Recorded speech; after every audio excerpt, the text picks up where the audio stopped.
வக்ஃபு வாரிய திருத்தச் சட்டம் குப்பையில் வீசப்படும் வரை தங்களின் போராட்டம் தொடரும் என்று மதுரையில் நடைபெற்ற மனிதநேய மக்கள் கட்சியின் மாநாட்டில் தீர்மானிக்கப்பட்டுள்ளது. வக்ஃபு திருத்தச் சட்டத்தை திரும்பப் பெற வலியுறுத்தி மதுரையில் மனிதநேய மக்கள் கட்சியினர் பிரம்மாண்டமான பேரணி நடத்தினர்.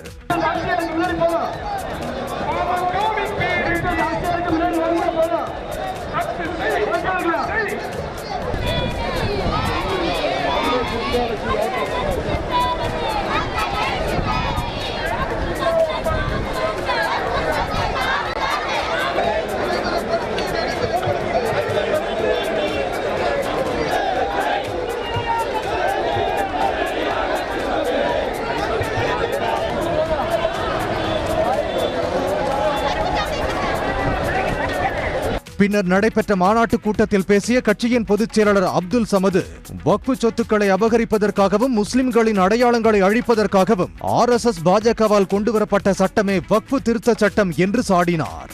வக்ஃபு சொத்துக்களை கொள்ளையடிக்க பாஜக திட்டமிடுவதாக கட்சித் தலைவர் ஜவாஹிருல்லா குற்றம் சாட்டினார்.